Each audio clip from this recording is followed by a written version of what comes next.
They saw something that no one could ever explain. Welcome to Strange Encounters. It was August 11th, 2003, just before dawn. I was on my way to work, half asleep, half lost in the quiet rhythm of an early morning drive along the country roads. The sky was dark, and a faint mist hovered low over the fields. The world felt like it was holding its breath, waiting for the sun to rise. I'd left home around 4:20 a.m., and as usual at that hour, the roads were empty. Only the hum of my engine and the occasional rustle of leaves in the wind kept me company. It was one of those mornings where time itself seems to stretch, the kind that feels long enough for anything to happen. Then, in the corner of my vision, something flickered on the shoulder ahead. At first, I thought it might be a deer, or perhaps a worker lingering by the roadside. But as I drew closer, the shape became clearer. 3 figures were standing perfectly still, arranged in a precise triangular formation right beside the road. My heart began to pound. I slowed my truck and squinted through the windshield.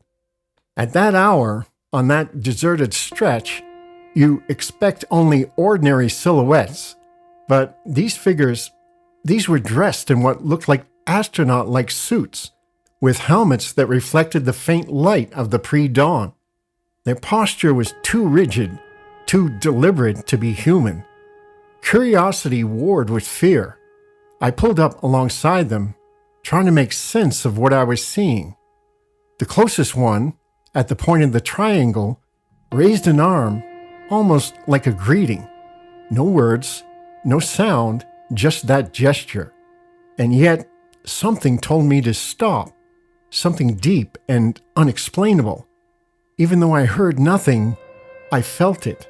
An urgent, silent command that I could not ignore. I sat there, frozen in a mixture of awe and terror as they began to move toward the front of my truck. Their motion was slow, deliberate, almost floating, and they maintained that perfect triangular formation. One approached my driver's side window. I cracked it open, my instinct screaming at me to run, but I couldn't. Something held me there, rooted to the seat. His helmet was darkened, almost completely opaque, but beneath it, I could see 2 large black eyes staring directly at me. Nothing else, just those deep, unblinking eyes, so intense that it felt like they were peering straight into my mind. On top of his helmet was a small rectangular device, something I would later realize was a communication module. Then, without warning, a sharp beam of blue-white light shot out from that device, stretching directly toward me. It wasn't blinding, but it carried with it an undeniable presence, as though it demanded attention. At first, I couldn't speak. My throat felt tight, my thoughts scattered. But inside my head, clear and unmistakable, a voice asked, "Do you hear us?" Without thinking, I responded, "Yes." I didn't hear the words leave my mouth. I felt them. And that's when I realized we were communicating telepathically. They asked simple questions, strange, almost childlike in their clarity, but carried in my mind like thoughts of their own. What material is your vehicle made of? How does it work? What fuel does it use? I answered, and they listened, not with ears, but with something deeper, as if understanding radiated from them directly into me. Then they shared something more profound, not a threat, not a demand, but a message, a warning about our planet, about our water, our air, and the way we treat the world around us. If we continue to neglect the earth, they said, our destruction could come swiftly. Yet they spoke not with fear, but with a calm urgency, as though sharing knowledge rather than scaring me. I felt an overwhelming sense of responsibility wash over me, a strange weight, heavy yet not oppressive. Finally, I asked the question that burned brightest in my mind. Where do you come from? Their answer came as a single thought: 8 Galaxy. Time itself seemed to bend. The world around me went still, and I became aware of everything at once. The soft mist over the fields, the faint scent of morning dew, the quiet hum of the distant road. Then, without warning, the 3 beings lifted slowly into the air, floating about 6 feet above the ground. Their motion was graceful, effortless, almost as if they were gliding on currents of air invisible to the eye. That's when I noticed it. A craft resting a short distance away. A disc-like ship sitting on 3 spindly legs, decorated with lights that pulsed gently in the pre-dawn gloom.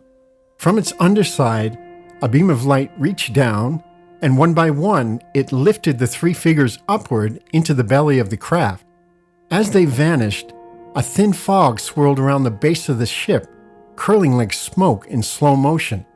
Then, as silently as it had appeared, the craft rose into the sky, about 50 feet up, and then just gone. I sat in my truck, heart racing, mind reeling. When I finally turned to look at the surrounding fields, I noticed something else. Patterns in the crops, circular imprints, flattened and swirled as if pressed by some enormous hand, perfectly intentional and strangely beautiful. Local investigators photographed the marks later. Scientists would debate their origin for years, but I knew what I had seen. This wasn't a dream or a trick of tired eyes. Something real had happened that morning, something I could never forget. And for years afterward, the memory stayed with me, not just as a sighting, but as a message, and as a reminder that the world is filled with mysteries far beyond our understanding, and that sometimes we are called to pay attention. On the night of July 22nd, 1968, a young British police constable stepped into a mystery that would follow him for the rest of his life. At the time, Martin Johnson was 25 years old. He was an off-duty police constable stationed in Sheffield, Yorkshire. He wasn't on patrol. He wasn't responding to a call. He was simply out for a late walk near High Hazel Park with his girlfriend, enjoying the quiet of a summer night just before midnight. Nothing about the evening felt unusual until it did. As they walked along the edge of the park, Johnson noticed 2 lights in the sky ahead of them. They were approaching slowly, low over the trees, and immediately stood out as something different. These weren't aircraft lights, and they weren't stars. They moved with intention, following the shape of the land rather than cutting straight across the sky. Johnson would later describe the colors as soft, almost muted. Every shade of the rainbow seemed to shimmer across their surfaces, but without casting beams or glare. They didn't flash like warning lights, they glowed. As the lights drifted closer, Johnson and his girlfriend stopped walking. They stood there watching, unsure what they were looking at, but certain it wasn't anything familiar. The lights hovered above a nearby house on the edge of the park, and that's when something else reacted. The couple had brought along their poodle. Without warning, the dog became agitated, straining at its lead. Then it broke free and ran off into the darkness, barking wildly. Almost immediately after, the 2 lights changed. They separated. What had been 2 became 4, arranging themselves into an oblong formation in the sky. They hung there for only a moment, perfectly still, silent, and unnaturally precise. Then, without any warning at all, the lights vanished. Not faded, not drifted away.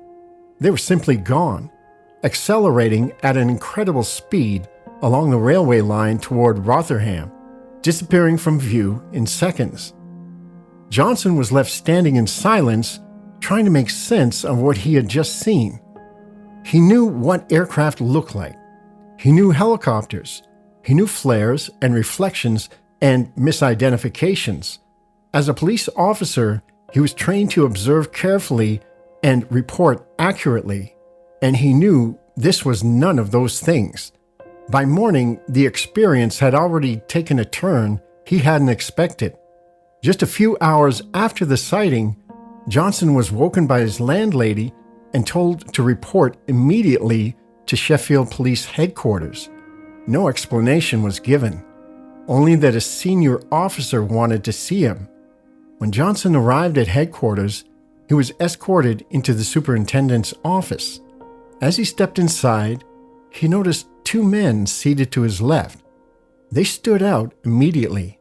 They weren't local officers. They weren't in uniform. They were dressed in dark trench coats and wearing trilby hats.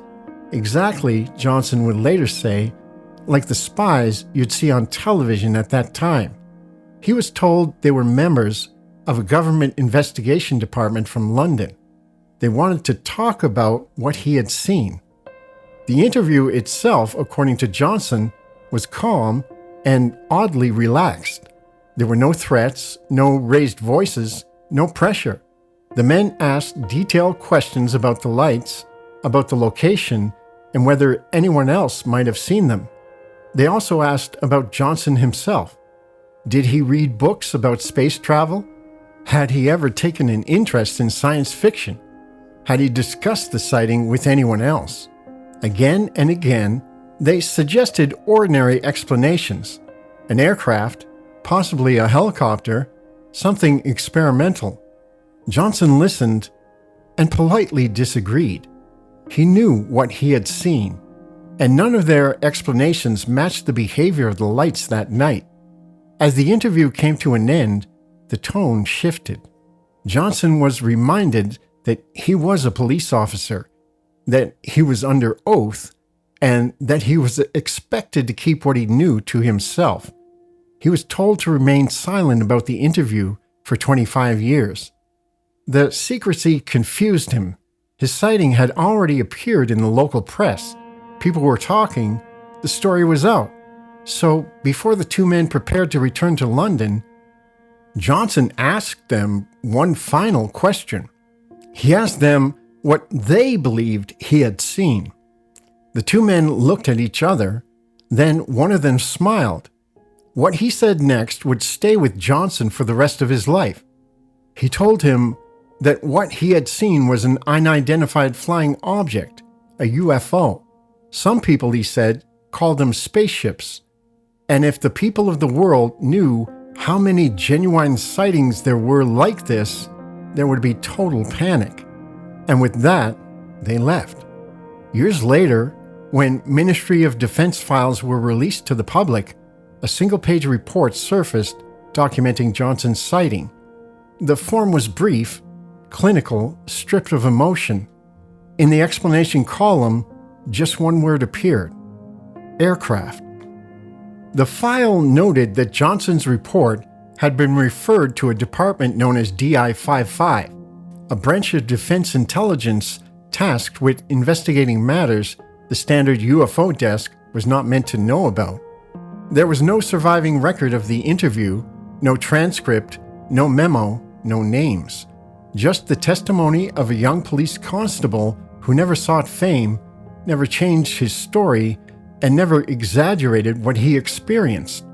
The question remains: were the men from London simply intelligence officers doing their jobs during the height of the Cold War, quietly assessing unexplained sightings, minimizing public concern, and ensuring that uncomfortable questions stayed buried? Or did they know something more? Martin Johnson never claimed to have all the answers. He didn't claim aliens. He didn't claim certainty. He only ever claimed what he saw. Soft, silent lights moving intelligently over Sheffield Park, and two men in trench coats who arrived before the questions had even finished forming. Some mysteries don't need embellishment. They're unsettling enough on their own. On the night of October 17th, 1973, Northwest Florida was already on edge. Reports of strange lights were pouring in from across the Gulf Coast. Law enforcement agencies from South Alabama and the Florida Panhandle were fielding calls about glowing objects, hovering lights, and aircraft that didn't seem to behave like anything familiar. Most of those reports would eventually be explained away, but one call, made just outside Pensacola, refused to fit neatly into any category. Clarence Ray Patterson was a Pensacola businessman and electrician. Late that night, he was driving his pickup truck eastbound on Interstate 10, returning home from Mobile, Alabama. The road was quiet as he approached the Loxley exit. Traffic was light, and there was nothing unusual about the drive until Patterson noticed something above him. According to the statement he later gave police, an unidentified object appeared hovering directly over his truck.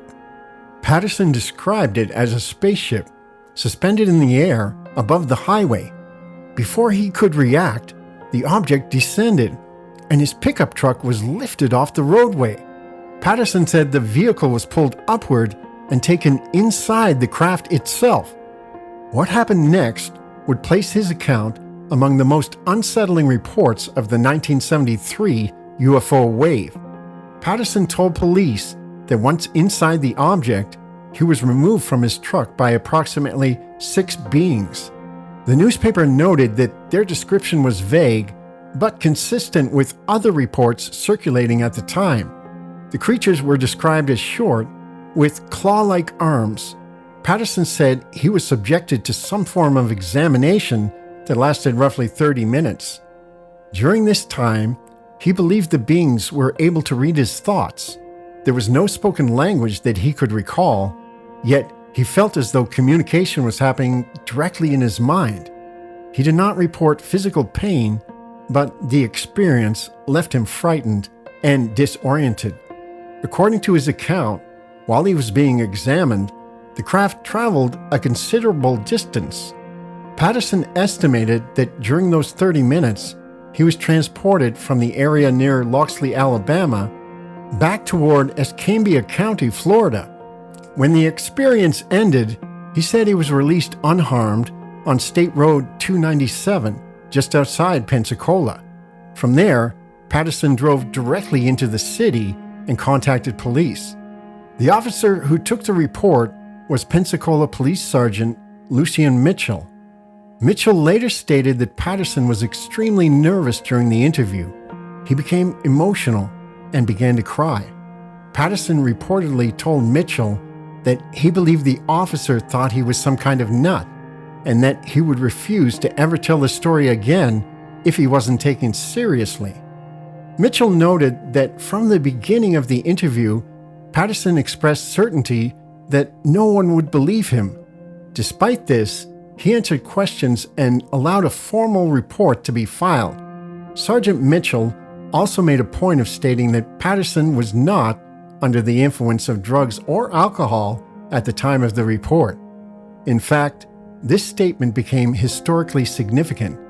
According to the article, the report filed by Mitchell was described as the first known written police report on a UFO sighting in the Pensacola area.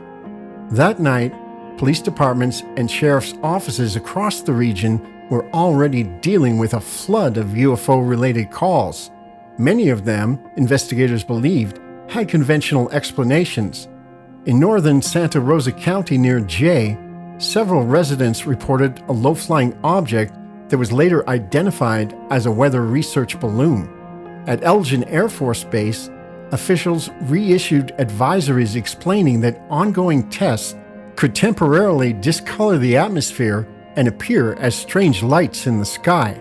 In Mobile, Alabama, Coast Guard helicopters conducting mock emergency maneuvers were using spotlights along with their standard blinking identification lights. Those exercises led more than a dozen motorists to report UFO sightings of their own. But Patterson's case stood apart. Early in the article, the newspaper made a notable distinction. Many of the reported sightings, it said, could be cleared up. The alleged abduction could not. Adding to the strangeness of the night were additional law enforcement reports. Between 3:40 and 5 o'clock that morning, at least 7 Escambia County deputies reported observing UFOs hovering south of Pensacola Beach, These sightings were monitored by a local resident listening to police band radio traffic. While officials could not immediately confirm whether those objects were connected to military testing, the reports added to an already unusual evening. The situation grew even more chaotic in Mobile, where a local television station announced it would attempt to film UFOs along Interstate 10 near the Mississippi border.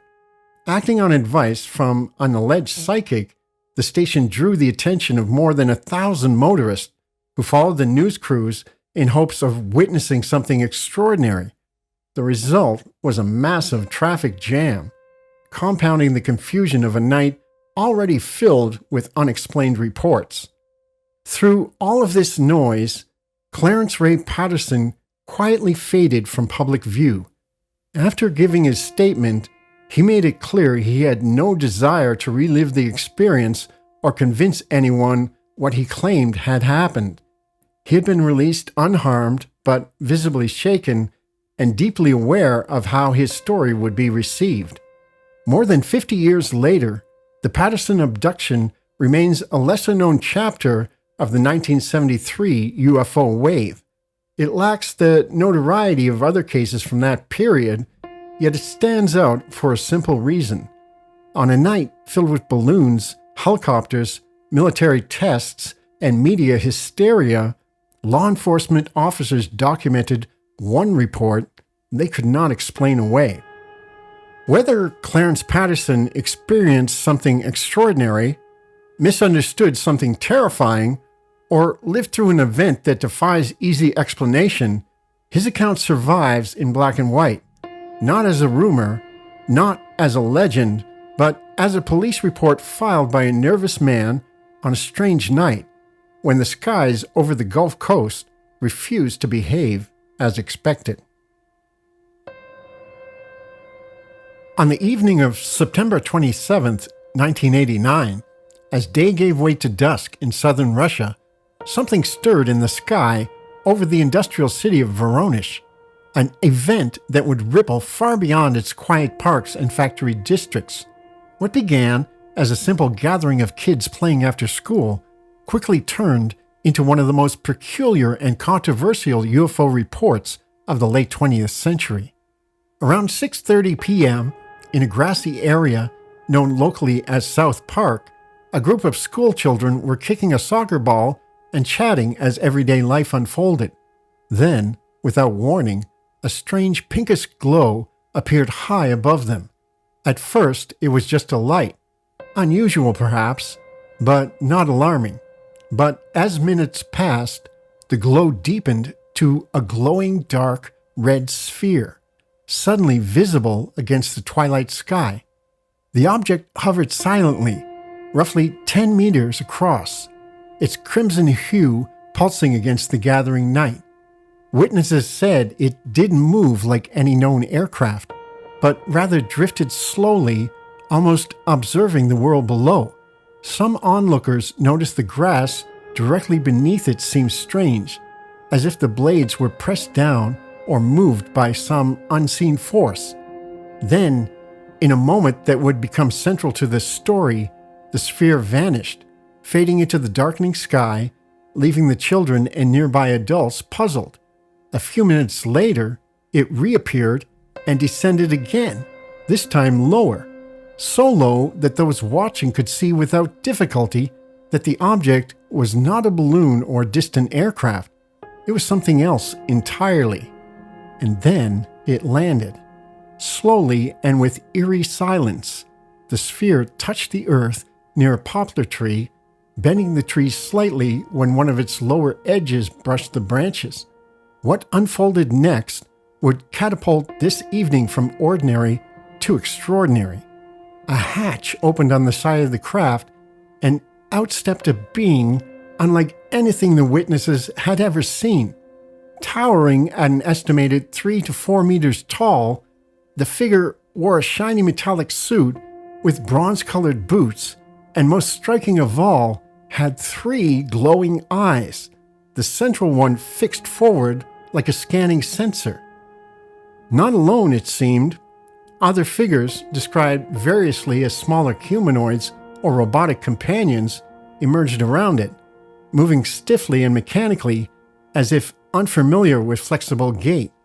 According to witnesses, one of these beings activated a strange luminous rectangle on the ground, a shape of light that seemed to hold its own glow independent of the fading sun. The crowd watched from just a few dozen meters away, unsure whether to be afraid or simply stunned into silence. But then came the moment that would make headlines around the world. One of the beings, the tall one with the 3 eyes, took a tube-like device in its hand. Witnesses described it as a wand or pipe. With that device, pointed toward a 16-year-old boy standing nearby, a flash of light erupted. To everyone's shock, the teenager vanished from sight in an instant. The crowd gasped, some screamed, but just as abruptly as it had happened, moments later, the teenager reappeared, standing where he had been before, bewildered but unharmed. The beings then re-entered the sphere, the hatch closed, and the craft rose into the sky, fading into the distance just as mysteriously as it had arrived. Word of what had happened spread rapidly throughout Voronezh. Local newspapers ran accounts headlined with titles like "A Soccer Game with Aliens," reporting not only the events of that evening, but also statements from adults who said they observed strange objects in the sky at roughly the same time. One witness said he saw a similar red sphere from his balcony flying low across the city, moving like an aircraft but without sound. Another witness, together with her daughter, reported the same colored sphere moving toward the hydroelectric power station before vanishing, then reappearing and moving back toward the nearby forest. Even professionals weighed in. Yuli Sirodov, a chief engineer, said he saw a bright red sphere moving between buildings at an altitude of roughly 1,000 feet, again moving silently with a crimson glow along its edges. Within days, the stories reached the highest levels of the Soviet news machine. On October 9, 1989, the official state press agency, TASS, published a dispatch that stunned the world. A UFO had landed in Voronezh, and extraterrestrial beings had been seen by multiple witnesses.